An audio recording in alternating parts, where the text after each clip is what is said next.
Pour Tsahri et pour moi, ce qui était au-dessus de tout et au-delà de notre amitié, c'était notre amour pour le pays. Cet amour, nous l'avons toujours. Moi, je suis resté un très grand patriote pour Israël. Nous étions connectés par cela. Nous avions compris que nous étions prêts à tout.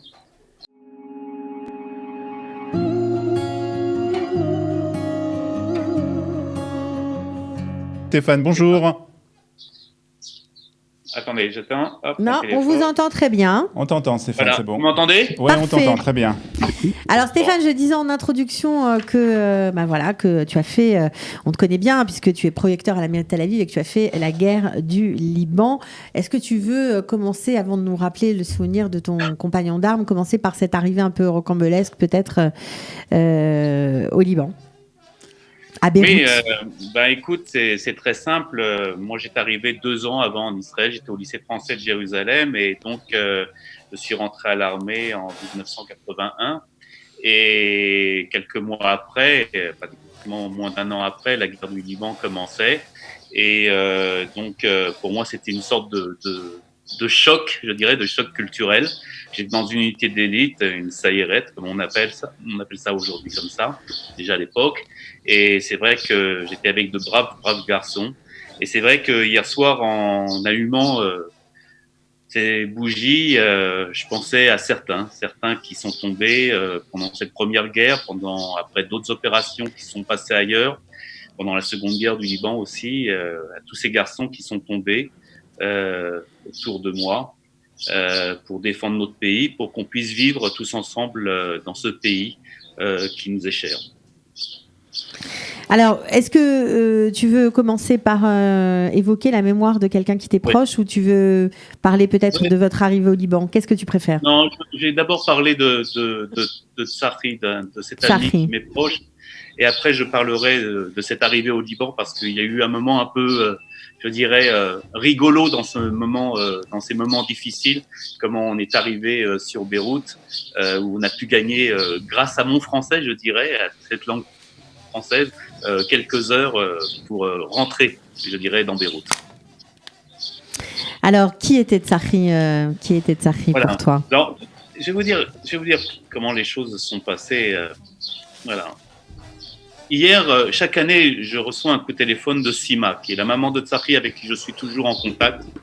Et chaque année, en général, nous nous retrouvons sur sa tombe qui se situe sur le mont Herzl. Et cette année, elle me posait la question comment on allait faire, comment les choses se déroulaient, parce que cette année, on n'allait pas pouvoir se retrouver à quelques-uns autour de sa maman, puisque son papa est décédé il y a quelques années.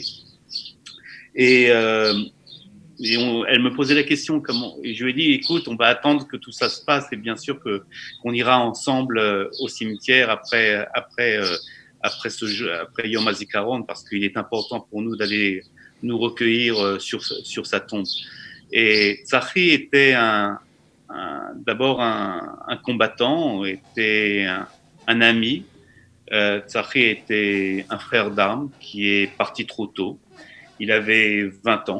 C'était pendant la première guerre du Liban. C'était il y a exactement 37 ans. Et j'ai écrit certaines choses hier soir concernant Tsahri. Tsahri, déjà enfant, voulait réussir tout ce qu'il entreprenait. Tout au long de sa vie, sa détermination lui ont permis de faire de grandes choses. Ses qualités ainsi que son engagement envers la société ont été brutalement brisés à l'âge de 20 ans, lorsqu'il a été tué par un engin explosif qui avait été posé par un commando du FPLP d'Ahmed Jebril sur la route de Beyrouth. Je voudrais, en ce jour de Yom HaZikaron, vous parler de lui, de ce frère d'armes qui me manque, comme d'autres, mais lui me manque plus particulièrement. Tsahri a toujours été un enfant exceptionnel. C'est ce que me disait encore sa mère hier, sa maman qui s'appelle Sima. Il était toujours prêt à aider les autres et à participer à des actions de bénévolat. Il se portait volontaire partout où il le pouvait. Tout a commencé quand il a rejoint les scouts et y est devenu animateur. Il a adoré ce mouvement qui était devenu sa seconde maison. Et en même temps, c'était un garçon qui vivait à Jérusalem. Il était également bénévole dans la police civile, ce qu'on appelle Mishmar Ezrachi, et également à l'hôpital Hadassah. Tzachi était aussi un grand sportif et un joueur de basket hors pair. Je me souviens que dans une base au Liban qui s'appelait Marjayoun, à Marjayoun exactement, il y avait un panier de basket et il nous faisait des tours avec son ballon et des paniers extraordinaires. Et je suis certain qu'il aurait pu d'ailleurs accéder à une carrière professionnelle. Mais il y avait quelque chose de très fort en lui, de très fort chez Tzachi qui demeurait beaucoup plus important que tout. C'était l'amour d'Israël, l'amour de son pays et son service militaire. Il nous disait toujours cette phrase qui est dans cette chanson, En lanu eretz acheret, on n'a pas d'autre pays. Et le rêve de Tzachi était de devenir au début pilote de chasse comme beaucoup, même beaucoup d'entre nous. Mais cependant, il arriva dans notre unité, celle de ce commando d'élite, de cette Sayeret. Et dans cette unité, il y a un esprit de camaraderie qui est très fort, qui existe encore aujourd'hui. Et cet esprit de camaraderie qui va jusqu'à son paroxysme et où je dirais la hiérarchie existe, mais est beaucoup moins revendiquée. Il sympathisait avec tous, je peux dire tout de suite, très rapidement, et avec moi, qui était son mépaked à l'époque. Et aujourd'hui encore, je peux vous dire qu'on continue de parler de lui.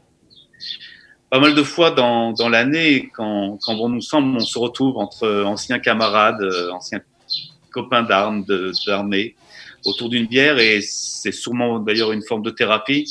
Mais souvent, je peux vous dire, nous parlons de Tzachi, et du jour où, je dirais, tout a bousculé. Et comme on sait, dans une guerre, malheureusement, il y a toujours des risques. Lorsque vous rencontrez la réalité d'être dans un Liban en guerre tous les jours, vous comprenez que votre vie est en danger. Je me souviens, nous étions sur cette route de Beyrouth et le FPLP d'Ahmed Jabril avait posé des explosifs sur la route. Nous étions trois jeeps, trois sortes de command cars. Moi, j'étais dans la première, nous sommes passés. Et la seconde jeep derrière moi a été touchée. Il y avait des blessés graves. Et la troisième jeep où se trouvait Tzachi, qui n'avait pas été touché, a continué son chemin. En voyant ce qui s'était passé entre la première et la troisième jeep, Tzachi a sauté de son command car et il a couru vers le véhicule pour sauver ses amis. C'est à ce moment-là qu'ils ont actionné un second explosif et Tzachi a été touché. On est revenu en arrière, on a essayé de récupérer tout le monde. Tzachi, je l'ai pris sur mon dos et nous étions face à un feu intense des ennemis qui étaient sur une position relativement haute et Tzachi a été touché par une balle dans le dos en me, entre guillemets, me protégeant. Nous avons eu beaucoup de tués, de blessés ce jour-là et nous avons pu être évacués grâce à un hélicoptère, à des hélicoptères de Tsahal qui sont venus et qui ont bombardé les positions qui nous tiraient dessus. Ce que je voulais vous dire, c'est que même dans son action, avant de mourir, Tzachi nous a transmis les valeurs, ses valeurs, de l'amitié, de l'engagement. Il a voulu toujours être le premier. Et même cette fois, cette dernière fois, il a couru pour être le premier, pour sauver ses camarades. En tant que mefaked, en tant que son mefaked, plus particulièrement, j'ai été et je suis toujours dévasté. Je me souviens encore quand je suis arrivé pour la première fois dans sa famille, j'ai rencontré son papa et sa maman, Yaakov et Sima. Et je me souviens que Yaakov m'avait tout de suite dit, bon, d'abord, avant de me parler de Tzachi, avant de me parler de ce qui s'est passé vraiment, assis-toi, mange quelque chose et après on parlera. En parlant avec cette famille, il était clair pour moi que pour notre unité, Sima et Yaakov deviendraient des membres de notre famille à part entière. Et Sima me raconte encore souvent, quand je la rencontre, quand Sari lui a parlé pour la première fois de notre unité. Maman, tu ne peux pas imaginer combien cette unité est merveilleuse, avec des copains extraordinaires, formidables. Oui, ce sont encore pour beaucoup de braves garçons qui étaient avec moi. Souvent des sabras qui venaient essentiellement des kibbutzim de tout le pays. Mais c'était des durs de durs, avec un cœur en or et qui n'hésitaient devant rien. Ce que je veux rappeler aussi aujourd'hui, c'est que ce qui caractérisait le plus Tsahri, c'était ne jamais se satisfaire d'effectuer qu'une seule chose.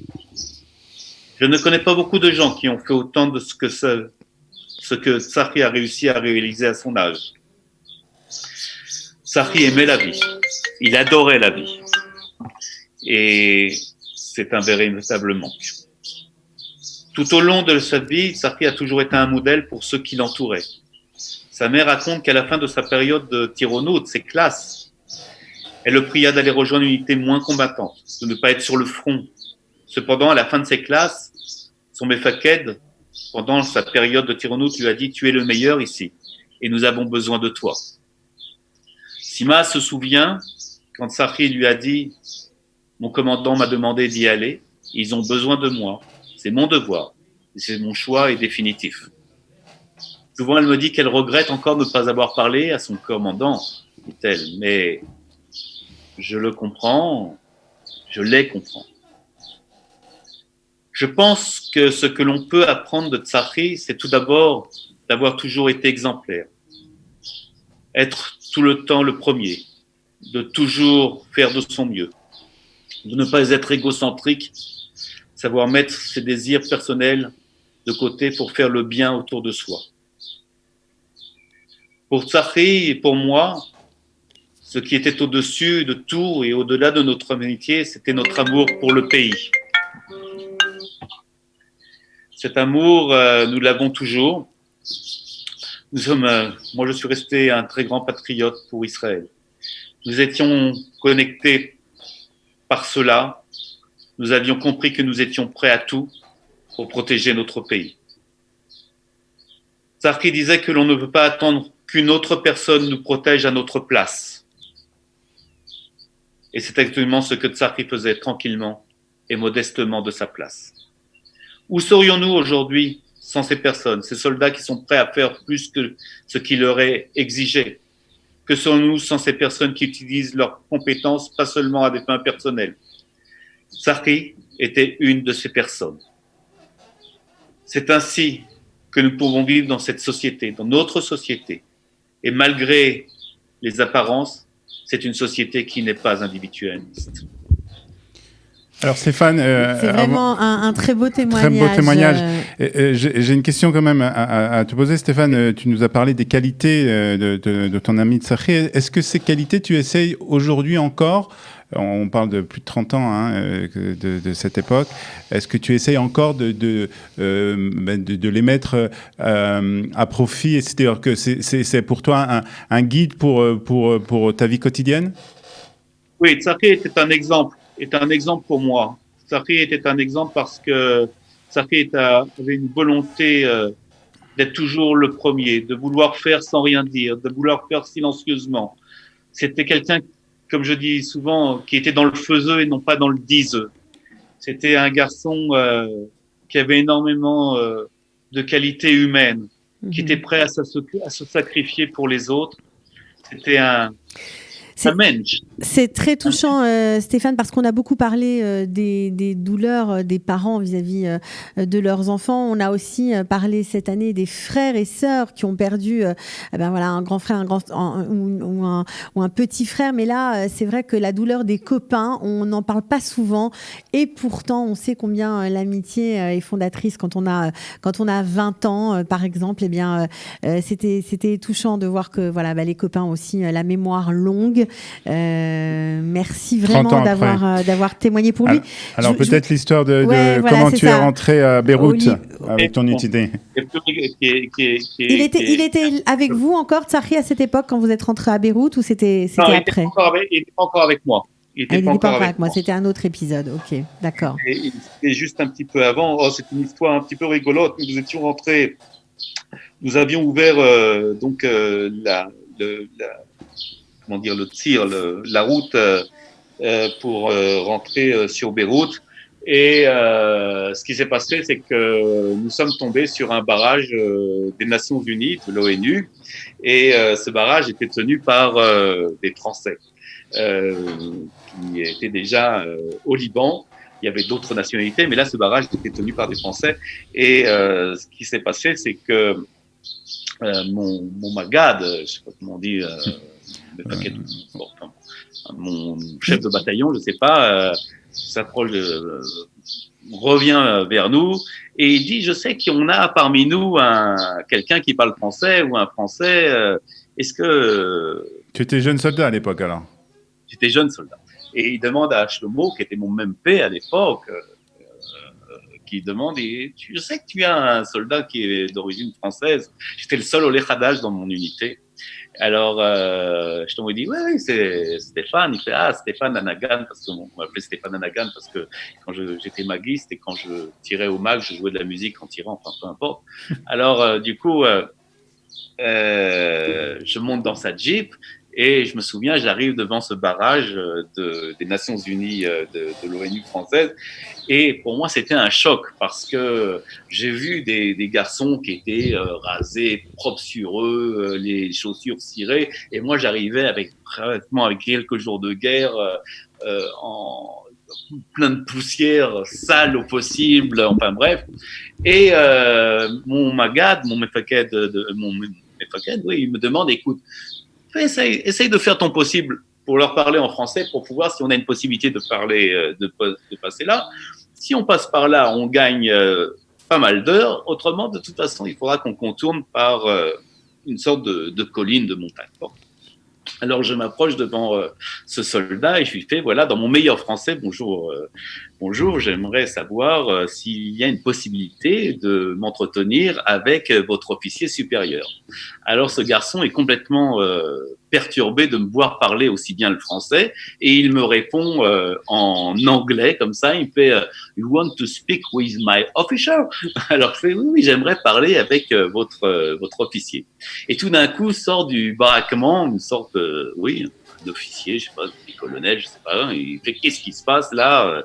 Il demande ce jeune soldat, il fait, écoutez, mon colonel, je sais plus comment, ou mon commandant, cette personne aimerait vous parler. Alors, il s'approche vers moi, il fait, what's happened? Et je lui réponds en français, voilà, nous aimerions savoir si nous pourrions avoir l'obligeance de nous ouvrir votre barrage et nous pourrions passer. Et je lui dis, écoutez, de toute façon, si on ne passe pas par là, on passera par derrière. Donc, de toute façon, ça reviendra au même. Et donc, cet officier, assez interloqué que je parle français, et il me dit, mais dites-moi, j'aimerais savoir où avez-vous appris le français aussi bien? Alors, je lui ai dit, en plaisantant, en étant persuadé que ça allait être une plaisanterie, écoutez, l'armée israélienne a pris très au sérieux l'éventualité que des troupes de l'ONU pourraient intervenir au Liban. Et pour ma part, on m'a demandé d'apprendre le français. Et donc, depuis 15 jours, je prends des cours intensifs de français. Et lui, il me regarde complètement interloqué, complètement... surpris. Voilà, interloqué, il me fait, écoutez, je trouve que Tsahal est une armée extraordinaire, je suis en admiration devant vous, vous êtes extraordinaire. Il ouvrit la barrière, on passa, et je peux vous dire que toute Tsahal passa sur ce barrage-là, et on gagna pas mal d'heures avant d'arriver sur le marche. Le français vous a fait gagner pas mal de temps. C'était c'est assez rigolo. Bah, Voilà. j'imagine. En tout cas, voilà, Et- c'est bien de se rappeler. Ça nous aide aussi à comprendre, j'imagine, la fraternité qu'il doit exister quand on fait l'armée et quand on fait la guerre. Alors là, encore plus. Forcément, il doit y avoir des tas d'histoires pareilles. Moi, Stéphane, j'ai une question par rapport à l'autre casquette que tu as, la casquette la plus importante sans doute, c'est l'intégration des Olim français. Bon, alors tu t'en occupes à Tel Aviv, mais c'est un peu partout la même chose. Est-ce que tu es persuadé, est-ce qu'on en parle beaucoup, est-ce que tu penses que pour s'intégrer en Israël, il faut passer, en tout cas pour ceux qui arrivent jeunes, il faut passer par l'étape Tzahal, il faut passer par l'étape armée? Je reste encore persuadé qu'aujourd'hui, pour un jeune qui arrive, c'est une période, c'est un passage qui est plutôt préférable. Aujourd'hui, quand vous allez rechercher du travail, souvent on regarde au bout de votre CV ce que vous avez fait à l'armée. Souvent, il y a des liens qui se font. C'est aussi une forme d'intégration dans ce pays qui est inéluctable. En général, quand je rencontre des familles, je rencontre des jeunes, je leur préconise plutôt de faire l'armée. Pas tout le monde peut être combattant et pas tout le monde a besoin d'être combattant. On a autant besoin de cuisiniers que de chauffeurs, que de mécaniciens, que de combattants. Vous savez, ça l'effet d'une sorte de chaînon. Et je peux vous dire que s'il n'y a pas le cuisinier au bout du chaînon, le combattant, il ne pourra pas manger. Donc tout ça est lié et chaque tafkid, chaque Fonction. Cette fonction est très très importante dans le Tsahal parce qu'on a besoin de chacun. Moi, j'invite tous les jeunes qui veulent faire leur alia de faire leur service, quel que soit le nombre de mois, quel que soit le nombre d'années. Là n'est pas important, mais il est important parce que, comme je dis, et souvent je conclus souvent par ça. Vous savez, moi j'ai été élevé dans le sionisme, dans une conscience historique de notre pays, de notre peuple, et il est important.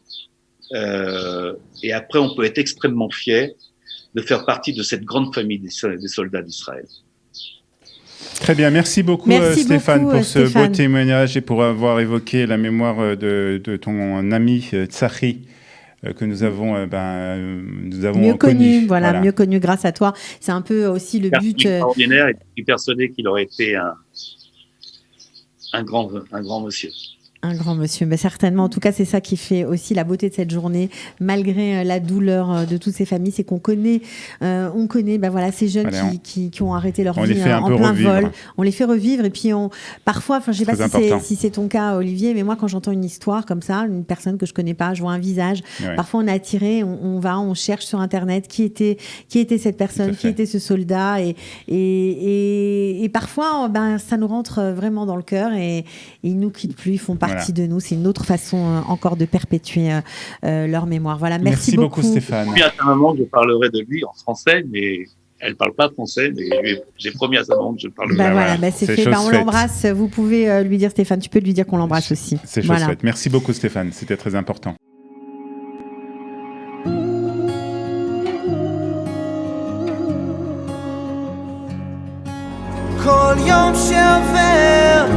Yom HaZikaron les Chalalei Ma'arachot Israël, jour du souvenir pour se tomber pour l'État d'Israël. Ech naflu giborim vayovdu kle milchama. Comme ils sont tombés ces vaillants et perdus ces armes de guerre. Kol yom she'over kmo netzach. Kol yom she'over ועדיין אתה חסר.